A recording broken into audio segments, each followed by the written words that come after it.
Nous allons voir ensemble le réflexe primitif de Moro. Vous savez, les nombreux sursauts que répète bébé dès sa naissance et qui diminuent les mois suivants. Si je vous en parle ici, c'est parce qu'il peut jouer un rôle favorable dans la résorption du torticolis congénital et de la plagiocéphalie, mais sachez que vous pouvez le pratiquer pour l'ensemble des bébés. C'est un ensemble de mouvements bien connus de tous ceux qui travaillent en neurodéveloppement.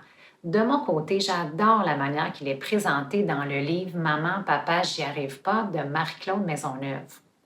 Dans son livre, elle décrit non seulement la partie motrice du réflexe, c'est ce que l'on va voir ensemble, mais nous donne aussi une belle description de l'impact qu'il a sur le développement sensoriel de l'enfant. Donc, le réflexe de Moro, c'est un patron de mouvement qui permet l'équilibre de plusieurs aspects du corps. Entre autres, il va aider le tonus musculaire. Il va aider l'équilibre de l'ensemble des mouvements articulaires du corps. Il va aussi aider l'intégration de beaux mouvements des yeux vers le haut et le bas et aussi un bon rythme respiratoire.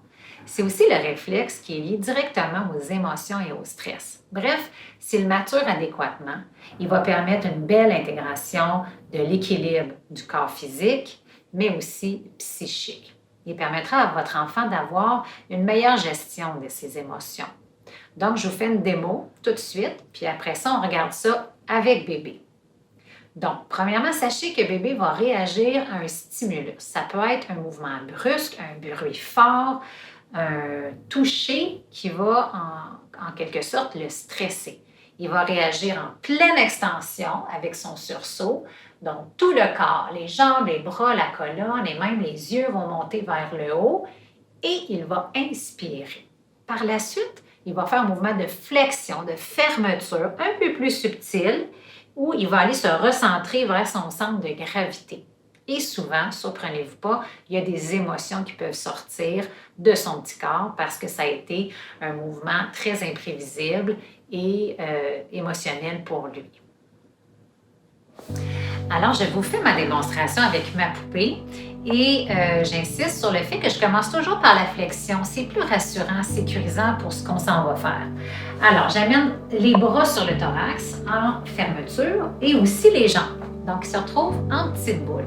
Et pour terminer le mouvement complet de la petite boule, s'il me permet, je vais aller chercher la tête, je conserve le beau regard et je vais aller assouplir sa nuque aussi. Je peux même ajouter un beau soupir.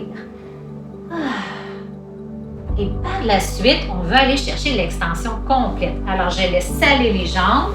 Je vais monter en haut de son visage pour aller chercher le regard vers le haut. Les bras vont monter. Je vais l'aider et je vais terminer par l'extension complète du tronc. Alors, on a là complètement l'extension.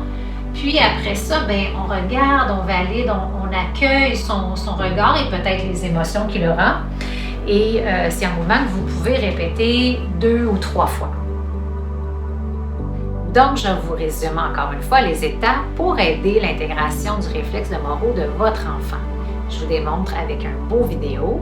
Donc, premièrement, on va amener les bras en fermeture sur le thorax de cette façon, ainsi que les jambes. Si bébé vous permet, vous allez chercher la tête délicatement pour aller terminer la boule au complet et n'oubliez pas votre soupir. Par la suite, on vise l'extension, donc on va laisser aller les jambes, les bras vont monter vers le haut, on fait aller le regard en haut et on termine par l'extension du tronc. Donc, je me permets de vous dire que si ça paraît facile comme ça à faire pratiquer chez nos enfants, ce ne l'est pas toujours et souvent on a besoin d'être accompagné. Ce sont de bons outils aussi que je vous présente, mais sachez que très souvent, une évaluation complète par un professionnel est de mise, surtout si le torticolis ou la problématique persiste. Alors, pour ces raisons, je vous conseille de voir votre professionnel de la santé qui traite des enfants en neurodéveloppement.